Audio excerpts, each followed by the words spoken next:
우리 함께 따라서 합니다. 고난, 탄식, 영광.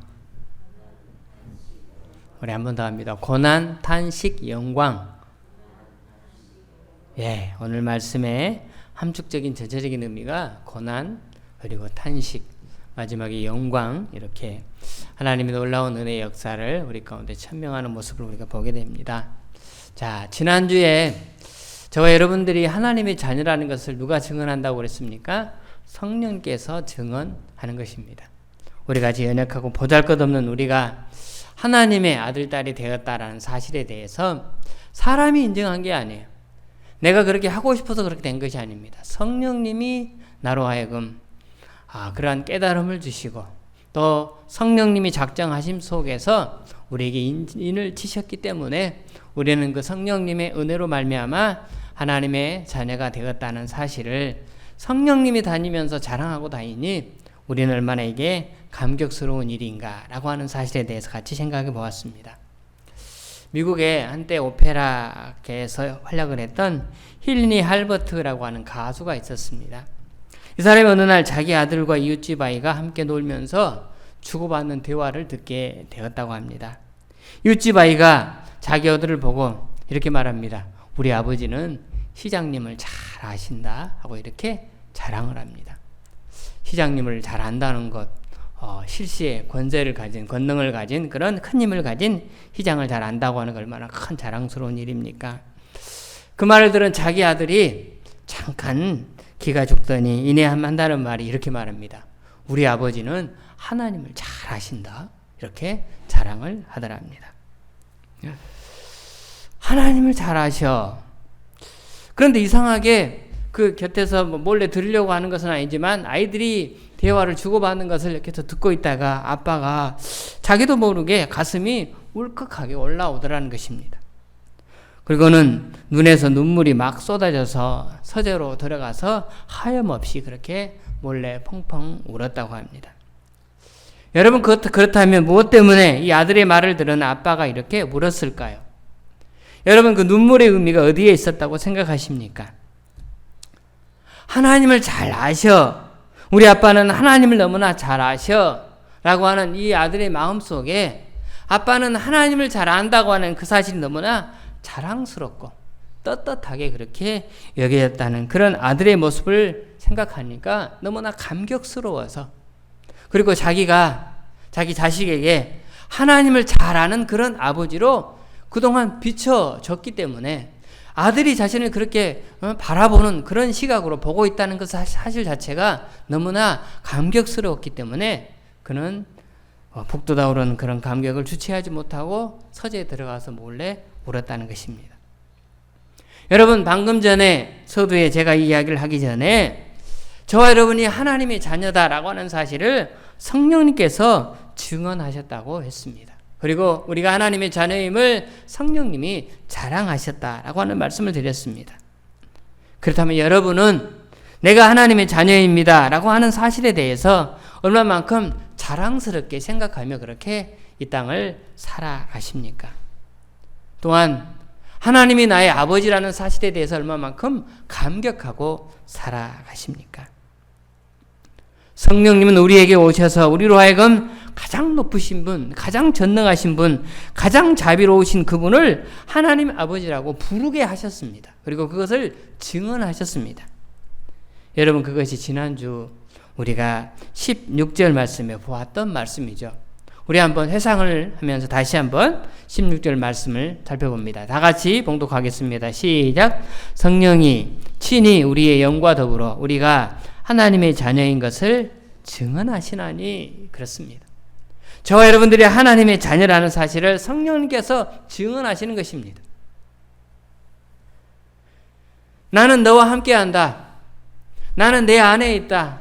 너의 모든 행동에 같이 더불어 동행하고 있다. 성령님 우리 가운데 그렇게 말씀했습니다. 그러니 너는 긍지를 가져라. 네가 누구인가라는 사실에 대해서 잊지 말라. 너는 하나님의 자녀다라고 하는 사실에 대해서 자긍심을 가지라는 것입니다. 그리고는 세상으로부터 다가오는 유혹들을 이겨라. 무엇으로 이기느냐? 하나님의 말씀으로 무장해서 이겨라. 이것이 하나님의 자녀의 삶이다 라는 사실에 대해서 성령님이 곁에 계셔서 우리와 함께 더불어 동행하시면서 날마다 그 사실을 증언하시며 우리를 이끌고 계시는 것입니다. 성령은 너의 아버지는 하나님이야 하고 성령이 우리 안에서 말씀하시는데, 오늘 사랑하는 여러분, 그 음성을 우리가 얼마나 듣고 있으며 그 하나님을 아버지로 모시고 또한 그 하나님을 우리가 얼마나 잘 알고 있느냐라고 하는 사실에 대해서 우리들 스스로에게 한번 질문을 던져보자는 것입니다.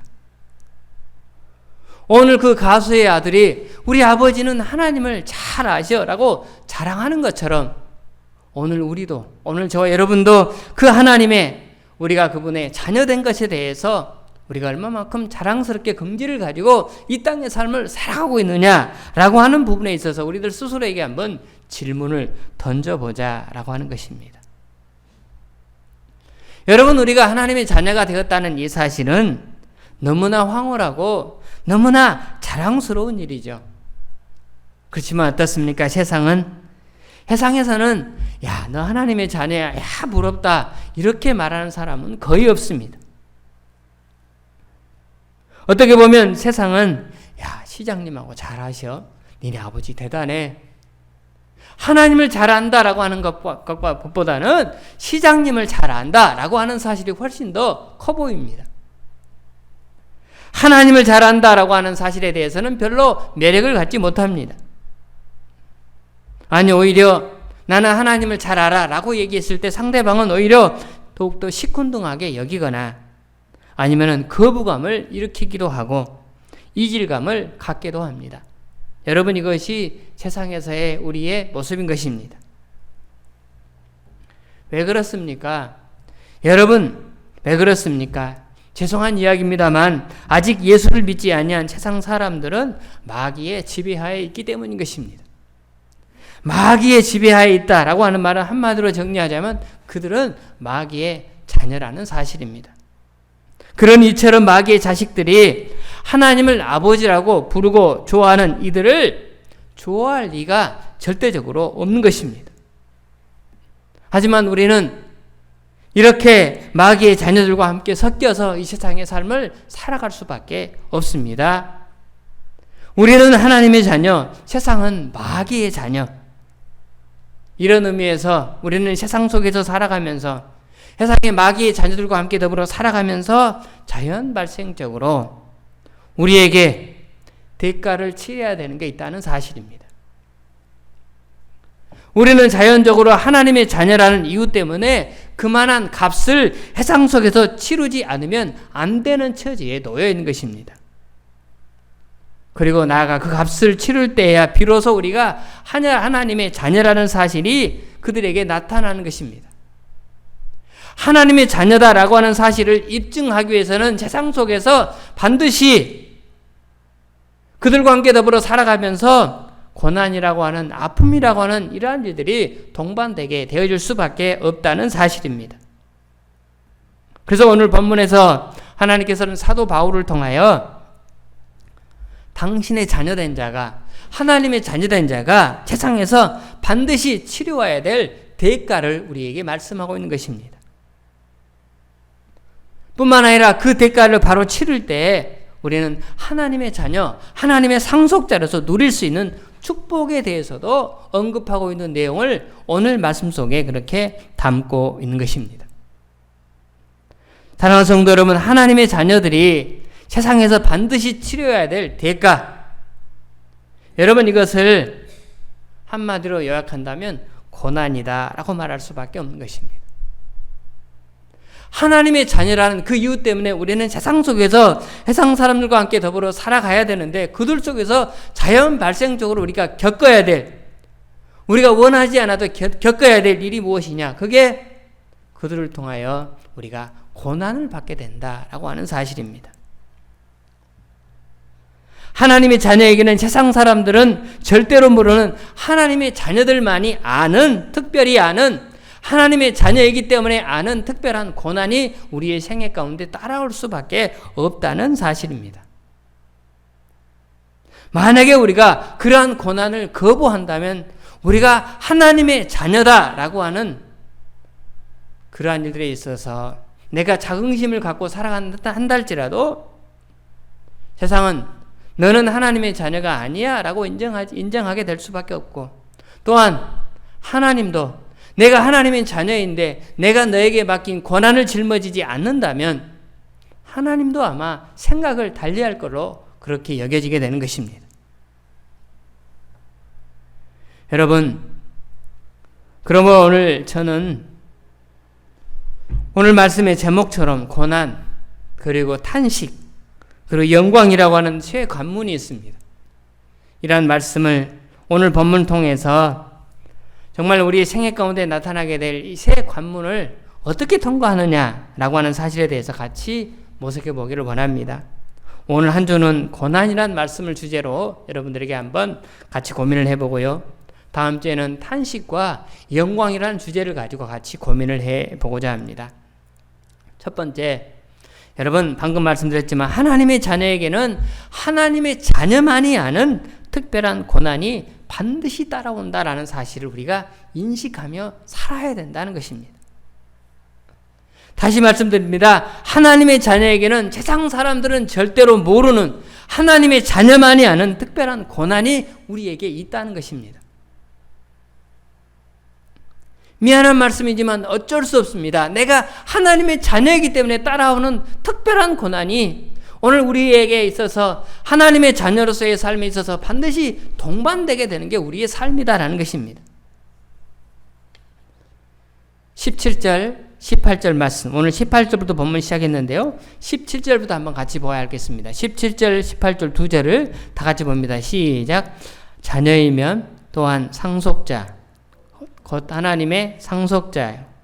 그리스도와 함께한 상속자니 우리가 그와 함께 영광을 받기 위하여 고난도 함께 받아야 할 것이니라. 18절.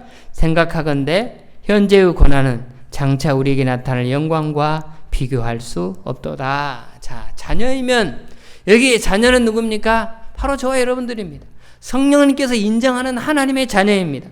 이러한 하나님의 자녀이면 우리가 누가 돼요? 하나님의 상속자가 되죠. 우리 아버지가 하나님이기 때문에 하나님으로부터 부여받을 상속권이 우리에게 있습니다.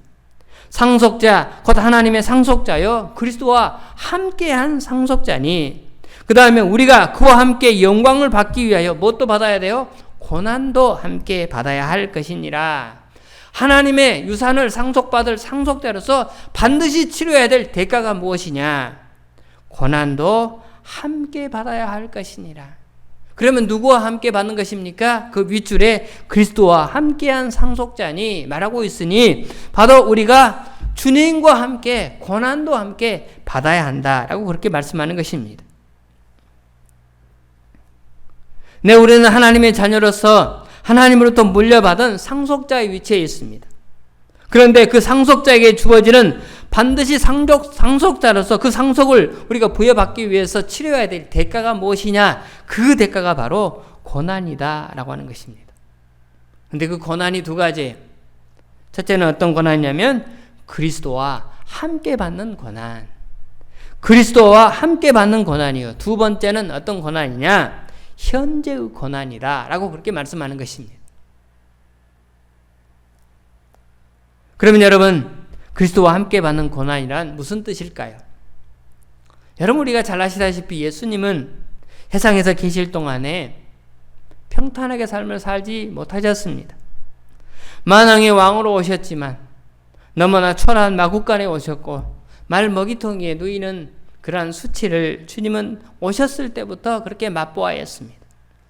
그리고 살아가는 내내 33년 동안 때로는 그를 환영하는 인파도 있었지만 수없이 많은 시간은 그를 환영하는 시간보다는 훨씬 더 그를 배척하는 경우가 훨씬 더 많았습니다. 그는 수많은 고난을 받으셨습니다. 그의 인생은 한마디로 고난의 연속이었습니다. 그렇다면 여러분, 왜 우리 예수님이 세상에 오셔서 왕이신 그분이 그렇게 고난을 받으셔야만 했습니까?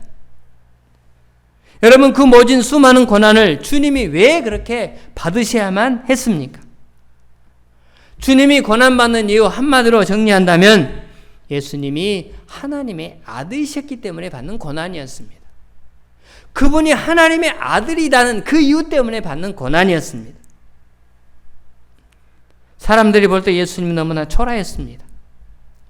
배경도 너무나 신통하지 못했습니다. 그는 갈릴리 깡촌 출신입니다. 가문은 목수 집안의 아들로 그렇게 태어났습니다. 그럼에도 불구하고 예수님은 당신이 하나님의 아들이라고 다니면서 설파했습니다. 그 소리를 들은 세상의 군중들, 세상의 수많은 사람들은 내까지 것이 무슨 하나님의 아들이야 하고 멸시하고 그를 천대했습니다. 그가 천대를 받은 몸이니 평생토록 가난하게 살았습니다. 마침내 그가 십자가에 무참하게 죽을 때에도 이유는 하나뿐이었습니다. 하나님의 아들이라는 것 때문에 사람들은 예수를 십자가에 매달아 죽였습니다. 예수님이 십자가에 매달려 무지무지한 고통으로 피를 흘리며 참혹한 모습을 보고 있는 사람들도 동정의 빛 하나도 없는 유대 사람들은 그를 향해서 침을 뱉으면서 고개를 흔들면서 이렇게 말합니다. 야, 제 말이 뭐래? 제가 하나님의 아들이래. 지가 하나님의 아들이라고 했잖아. 그러니 십자가에서 저렇게 처형당하는 것은 너무나 마땅하다 하고 그렇게 그들은 조소하면서 죽어가는 예수님을 바라보기만 했습니다. 네, 여러분, 예수님의 고난은 바로 하나님의 아들이었다는 그 이유 때문에 그 모진 고난을 주님은 다 당하셨던 것입니다.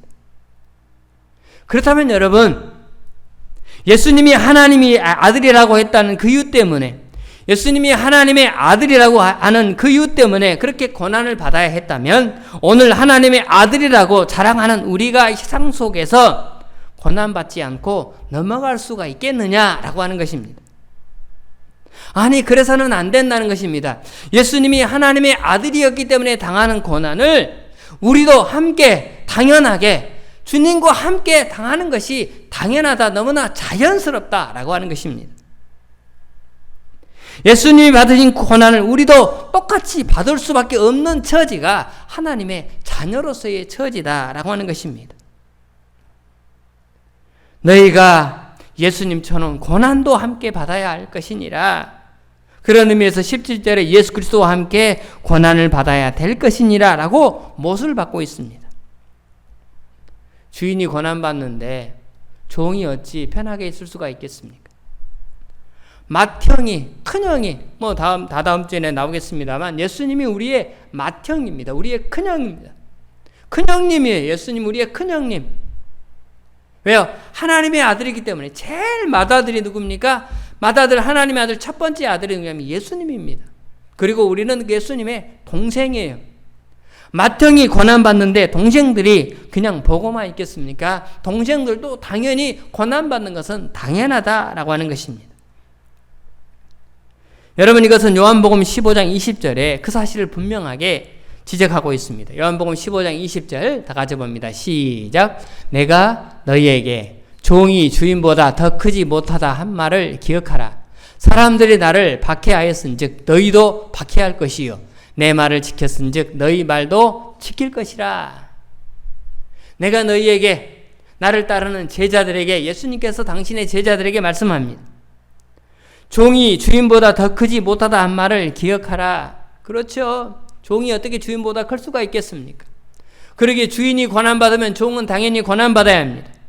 사람들이 나를 박해하였은즉, 사람들이 예수님을 박해하였은즉, 그래서 수많은 고난으로 일관된 삶을 주님이 살아왔듯이 너희도 박해받을 것이라. 제자들도, 나를 따르는 하나님의 모든 자녀들도 그들의 모든 삶이 박해의 연속된 삶을 세상 속에서 그렇게 살아가게 될 것이다. 주님은 분명히 말씀하고 있습니다. 바울이 예수 믿기 전에 사울이었을 때 얼마나 예수 믿는 사람들을 박해했습니까? 그날도 한창 열이 나서 다마스커스, 그 다메섹을 달려가고 있을 때 예수 믿는 사람들을 잡아다가 감옥에 가두기 위해 달려가고 있을 때 환상 가운데 예수님이 그에게 나타나서 하는 첫 마디가 이렇습니다. 사울아 사울아 네가 어찌하여 나를 핍박하느냐. 사울은 아마 깜짝 놀랐을 것입니다. 나는 예수 믿는 사람들을 핍박했지 이미 돌아가신 예수님을 핍박한 적이 없다라고 생각했을 것입니다. 그런데 예수님은 나타나서 너는 왜 나를 핍박하느냐라고 그렇게 말씀하시는 것입니다. 여러분 왜 그렇습니까? 그 이유는 세상에서 예수님의 이름으로 핍박당하는 모든 것은 바로 예수님의 핍박을 같이 받고 있는 것이기 때문인 것입니다.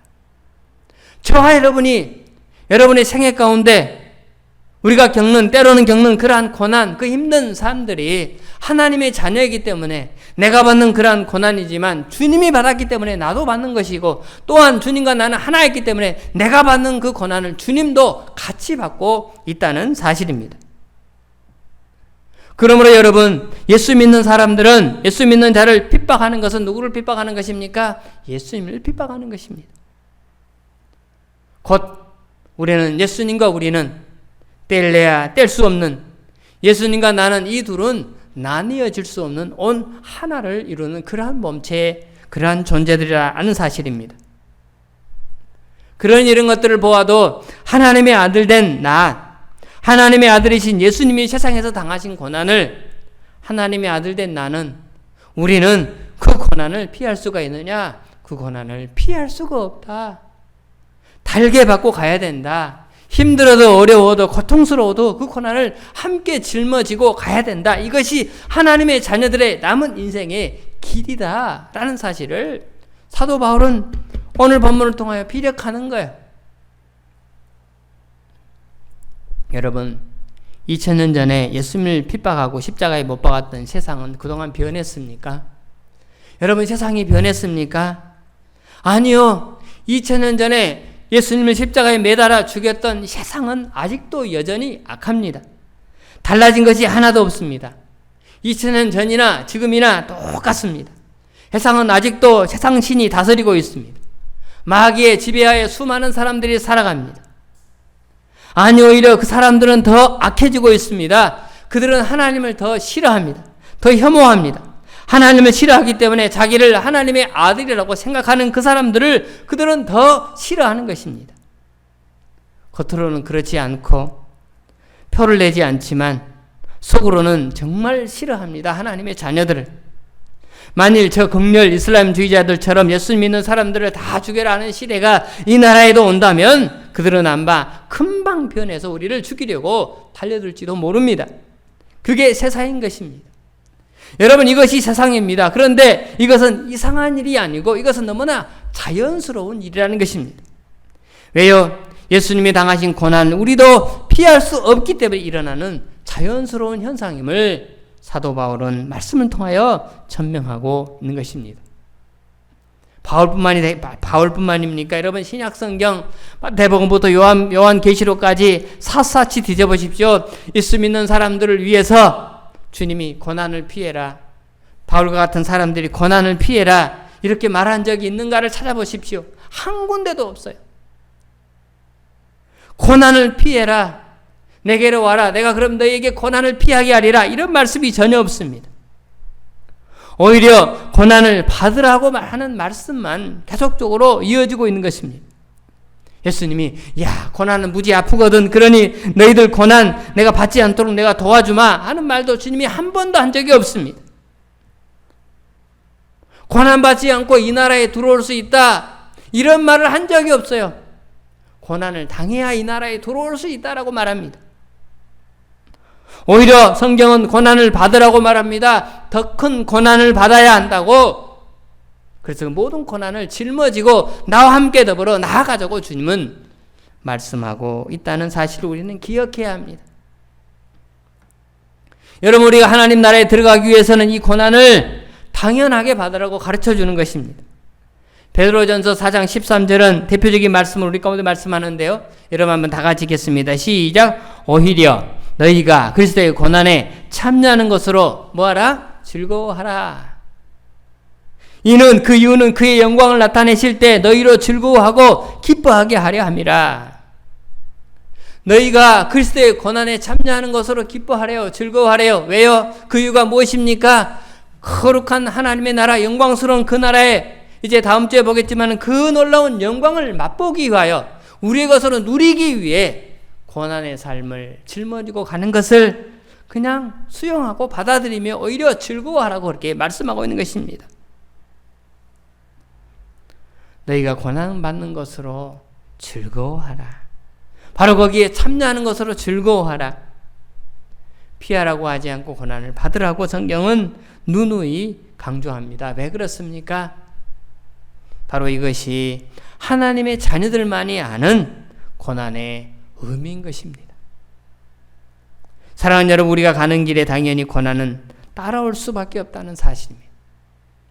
그러므로 그 고난을 피하려고 하지 말고 도망치려고 하지 말고 맞서 싸우며 당당하게 나아가게 될 때 성령님은 우리와 함께 하시면서 고난을 수용하면서도 그것을 기꺼이 짊어지고 즐거움으로 그 고난의 과정들을 헤쳐나갈 수 있는 믿음과 능력을 우리 가운데 베풀어 줄 것을 약속하고 계시는 것입니다. 그러므로 하나님의 자녀에게는 반드시 고난이 있다라는 사실을 절대로 잊지 말라. 바로 이것이 첫 번째 바울을 통해 우리 가운데 교훈합니다. 두 번째로 그 고난은 어떤 고난이냐? 현재의 고난이다 라고 말합니다. 우리가 당하는 고난은 현재의 고난이다. 여러분, 이게 무슨 말입니까? 어떻게 보면 이 현재라는 말은 잠깐 동안 있다가 끝나는 것 같습니다. 오늘 내가 당하는 고난으로 끝날 것 같습니다. 그런데 죄송하고 미안한 말씀입니다만 이 현재에 대해서 우리가 잘 알아야 합니다. 현재는 어느 때를 말하느냐? 잠깐 지나가는 그 고난의 시간을 의미하지 않고 현재라는 말은 예수님이 부활하신 때로부터 예수님이 다시 올 때까지의 모든 기간을 현재라고 말합니다. 2000년 전에 십자가에 못 박혀 돌아가시고 3일 만에 부활하시던 그때부터 다시 그 시간의 현재는 쭉 이어져서 언제까지? 이 세상의 재림주로 심판날 심판의 구주로 다시 오실 그날까지 그 모든 시간을 가리켜 현재라고 말하는데 그 모든 시간이 계속적으로 뭐가 이어진다고요? 고난이 이어진다고요. 하나님의 자녀에게는, 하나님의 아들에게는 반드시 그 모든 현재의 시간이 고난의 과정이다. 너희들은 그 현재의 고난을 겪을 수밖에 없다라고 그렇게 말씀하시는 것입니다. 개인적으로 말하면 세상에 태어나는 순간부터 죽을 때까지입니다. 내가 하나님의 자녀냐? 내가 하나님의 자녀라면 너는 세상에 태어나는 순간부터 죽을 때까지 너의 삶은 주님이 겪으셨던 그 고난의 삶이 지속될 것이다. 이어질 것이다. 이것이 하나님의 자녀에게 주어진 삶이다. 하나님이 우리 가운데 말씀하시는 거예요. 공동체적으로 전체적으로 말하면 예수님이 다시 재림하는 종말 때까지의 모든 시간들이 그리스도인들에게는, 기독교인들에게는 반드시 박해와 고난의 삶이 찾아오게 될 것이다. 여러분, 이런 의미에서 우리가 예수를 잘 믿고 하나님을 아버지로 모시고 살려고 한다면 우리는 태어나서부터 죽을 때까지 우리의 삶 자체가 고난이다라고 하는 사실을 항상 각오하며 인식하며 살아야 된다라고 하는 것입니다. 여러분, 이것은 예수 믿는 사람만이 아는 고난입니다. 감사하게도 우리는 대한민국 땅에서 태어나서 우리는 신앙생활을 자유롭게 지금껏 하고 있습니다. 만약에 우리가 이슬람권 국가에서 여러분 기독교인들로 우리가 살아가라고 한다면 우리는 너무나 큰 박해와 핍박 때문에 수많은 변절자들이 생겼을지도 모릅니다. 그런 의미에서 우리는 이 땅에서 태어나서 지금 이 자리에 앉아서 예배드리며 할 수 있다는 사실이 얼마나 감사한지 모릅니다. 그렇다고 할지라도 우리에게 고난이 없었나요? 아니요. 우리 인생 가운데 수많은 고난은 지금껏 이어져 왔습니다. 개인적인 사람마다 차이가 있겠지만 하나님의 자녀란 그 이유만으로 남모르게 고난을 당하신 분들이 너무나 많다는 사실입니다. 어떤 자매는 예수님을 먼저 믿었기 때문에 가족으로부터 정말 너무나 많은 정신적인 고문을 당하는 그런 아내들도 있습니다. 어떤 가문은 혼자 예수 믿다가 집에서 쫓겨나는 그런 경우도 있었죠. 어떤 집사님은 시부모님이 성경책을 착착 찢어버리고 또 가위를 가져와 머리털을 잘라버리고 하는 그런 경우들도 있었습니다. 어떤 분은 직장에서 예수 믿는다는 그 이유 하나만으로 술자리에 같이 앉지 않는다는 그 이유 때문에 또 또 어떤 잘못된 그런 곳에 꾀하지 않는다는 그 이유 때문에 또 같이 편들어주지 않는다는 그 이유 때문에 따돌림을 당하고 또 진급을 하는 데 있어서 손해를 보고 그렇게 하는 데서 힘들게 당하는 그런 아픔을 너무나 많이 경험하신 그런 분들도 많이 있습니다. 어떤 분은 하나님의 자녀라는 그 이유 때문에 평생 가난을 선택하며 살아오신 분도 계십니다. 양심이 하는 소리 때문에 너는 하나님의 자녀라고 하는 소리 때문에 그는 양심에 저해되는 그러한 일을 하지 않도록 최선을 다하여 노력하다 보니 곁에 있는 다른 사람들은 부정적인 부를 축적할 수 있는 그런 시기에 그런 기회가 많았었지만 자신은 이 모든 것들을 거부했기 때문에 아직도 여전히 가난 속에서 허덕이며 살아가는 그런 성도들도 많이 있습니다. 여러분, 이 모든 것들이 현재적인 고난입니다. 이 모든 것들이 그리스도와 함께 당하는 고난인 것입니다. 어떤 믿음 좋은 자매는 예수 잘 믿는 사람하고 결혼해야지 하면서 여지껏 기다리다 보니 나이가 40이 되고 50이 된 그런 자매들도 더러 있기도 합니다. 그래요. 하나님의 자녀에게 있어서 너무나 많은 고난들이 찾아옵니다. 그래서 어떤 사람이 이런 말을 했어요. 우리 한번 같이 읽어볼까요? 그리스도인들의 양들은 모두 십자가로 낙인이 찍혀있다. 한번 다 같이 읽겠습니다. 시작. 그리스도의 양들은 모두가 십자가로 낙인이 찍혀있다. 털에만 찍힌 것이 아니라 살 속에까지 깊이 박혀있다. 하나님의 자녀라는 그 이유 때문에 그리스도의 양들은 모두가 십자가의 낙인이 찍혀있다는 것입니다.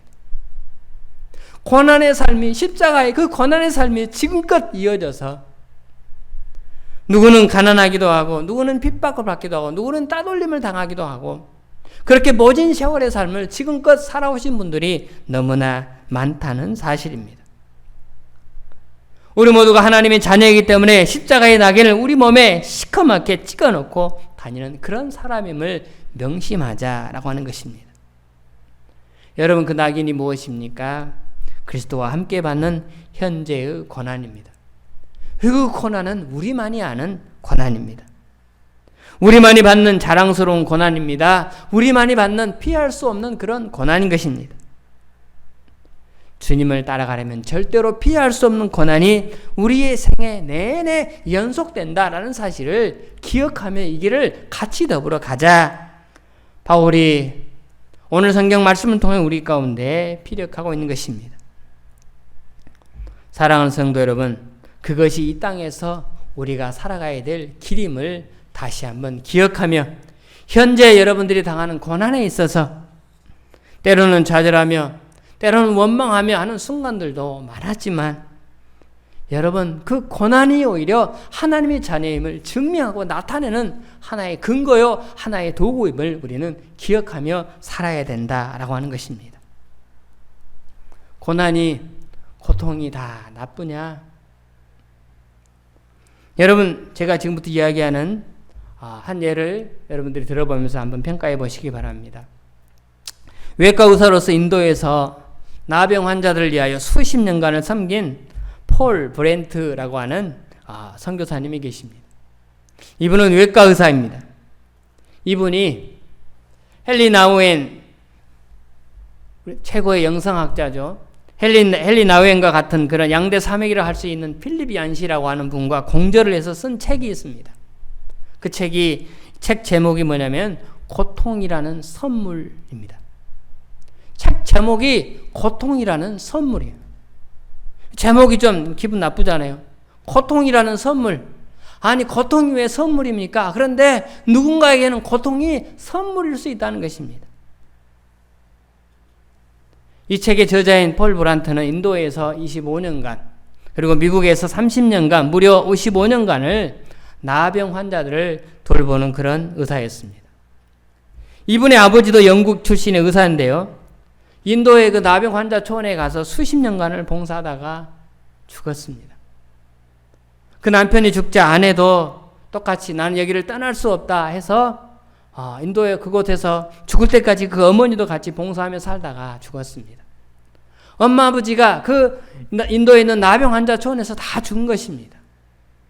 본 브란트도 방금 말씀드린 폴 브렌트도 엄마 아버지의 뜻을 그는 이어가기 위해서 바로 이곳으로 찾아가 25년 동안 그들과 함께하면서 자신이 경험들을 글로서 적어놓고 있는데 그 글을 같이 공유한 책이 뭐냐면 바로 고통이라는 선물이라는 그런 제목으로 쓰여지고 있습니다.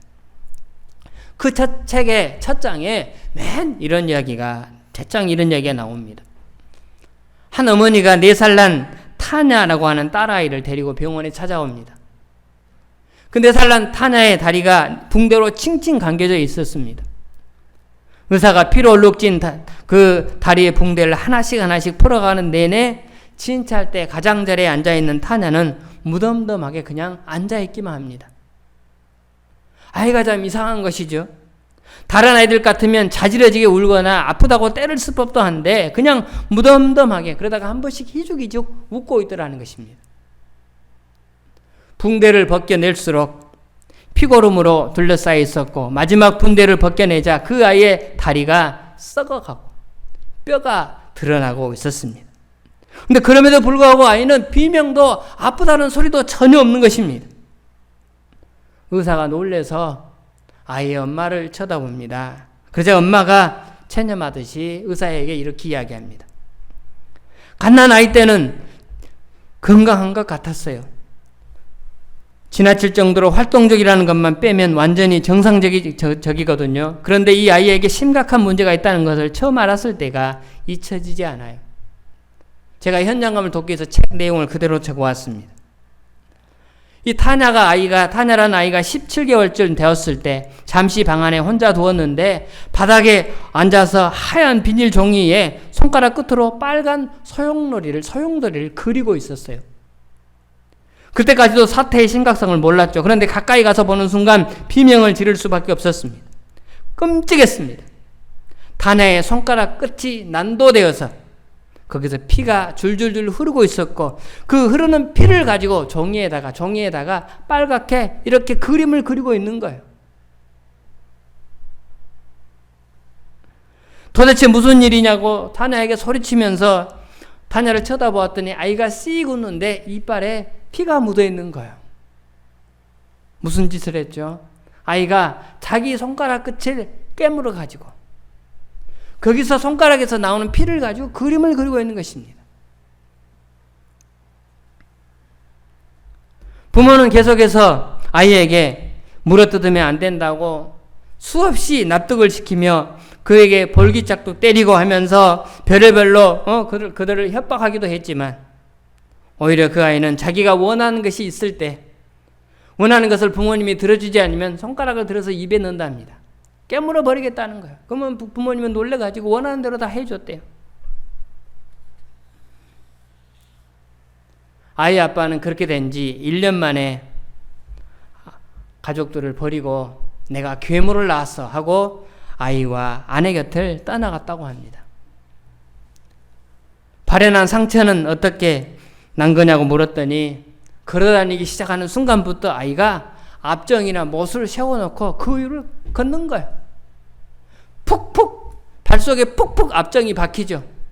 얼마나 아프면 얼마나 자지러지게 눈물이 나옵니까? 얼마나 비명소리가 나오겠습니까? 그런데 못을 밟아도 앞정을 밟아도 아이는 비명소리 안 내고 일부러 그걸 깔아놓고 걸어다닌다는 것입니다. 그 아이의 병명은 고통에 대한 선천적 무관심, 이런 병이래요. 무슨 말입니까? 고통을 모른다는 거예요. 감각이 없어요. 아파. 그걸 우리는 꼬집으면 아프잖아요. 근데 아픔에 대한 감각을 모르는 것입니다. 그러니까 발속에 앞정이 바뀌고 못이 바뀌니까 자기는 나름대로 어떤 다른 느낌이 있으니까 좋아가지고 맨날 그거 하고 다니는 거예요. 그러니 어떻게 되겠어요? 발이 떨어져 나가고 살이 찡겨져 나가고 뼈가 계속해서 으스러지고 아사지고 그리고 뼛속 점점 닳아지고 그렇게 된 거예요. 그렇게 치료가 끝나고 난 뒤 7년 뒤에 타냐 엄마에게서 전화가 왔는데 타냐는 어느 기관에 보내져서 살고 있는데 두 다리를 다 절단해서 무릎 위까지 올라갔다고 합니다. 그렇게 잘려지고 해도 감각이 없으니 모르는 것입니다. 고통을 모르는 거예요. 사랑하는 여러분, 이런 질환을 가진 사람이 지구상에 1200만 명이나 된다고 합니다. 이들은 고통을 몰라요.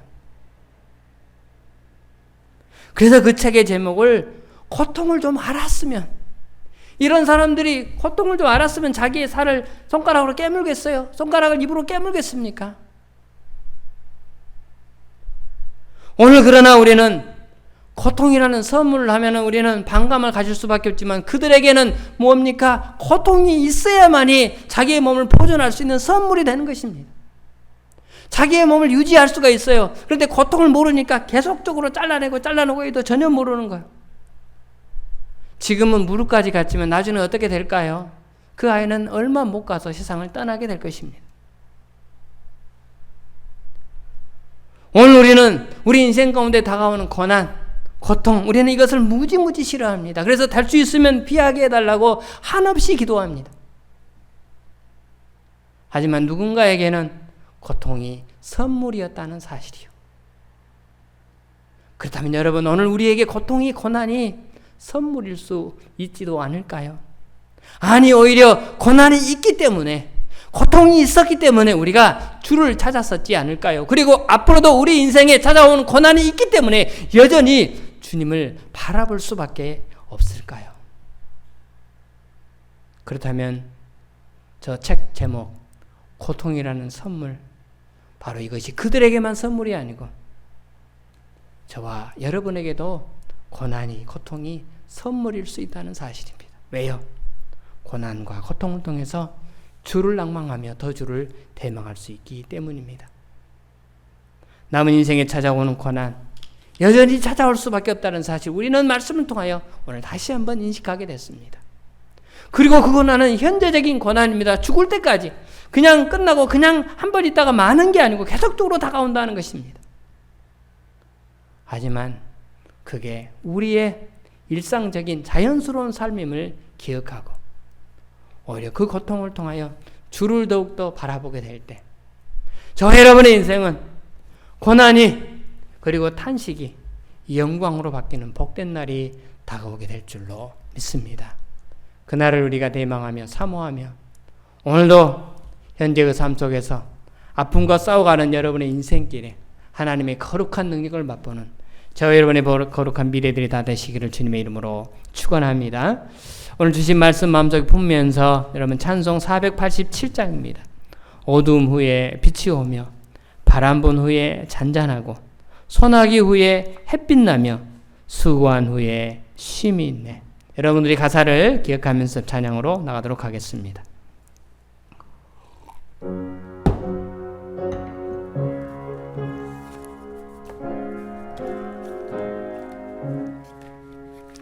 어둠 후에 빛이 오며 바람 분 후에 잔잔하고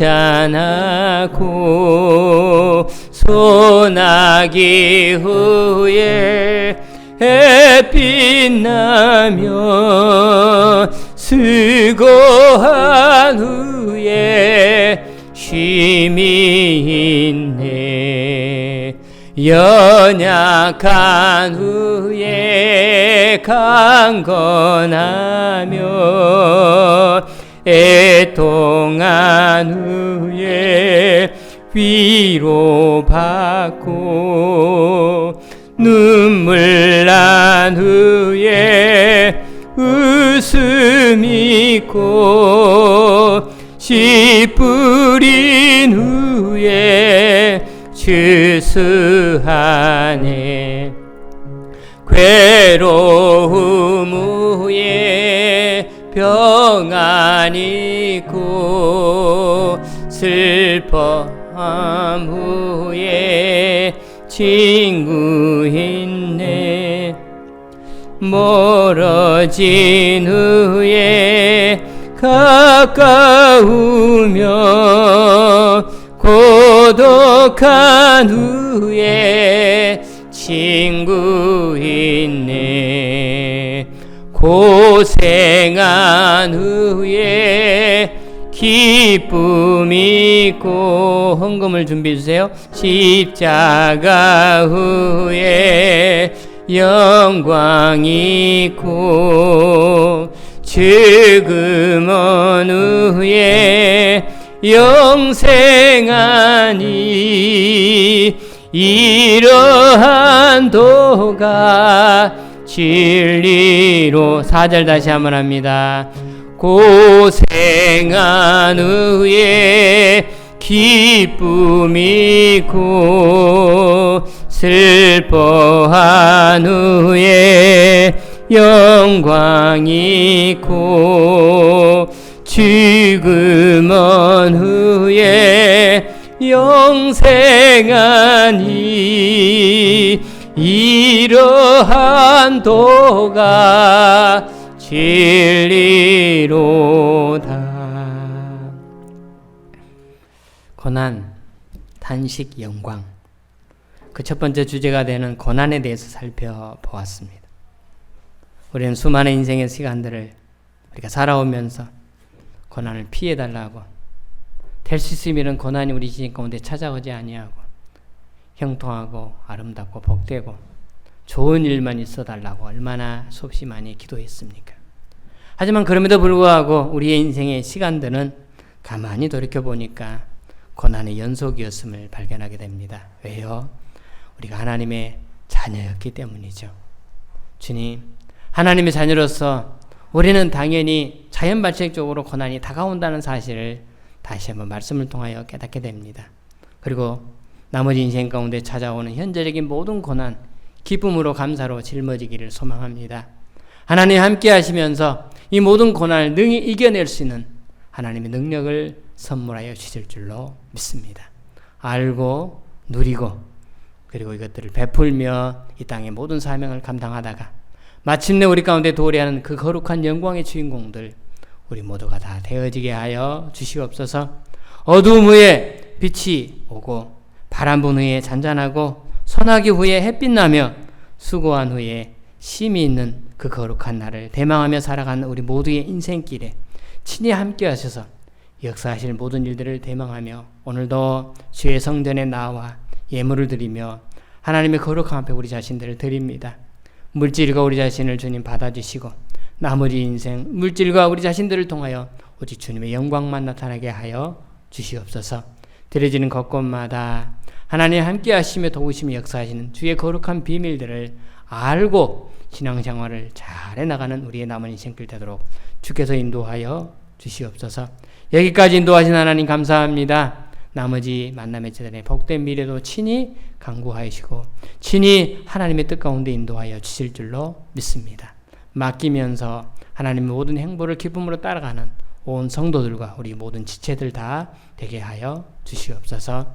이 한 주간도 하나님의 거룩한 능력으로 이기게 하실 하나님의 위대하심을 찬송하오며 예수님 거룩하신 이름으로 기도드리옵나이다.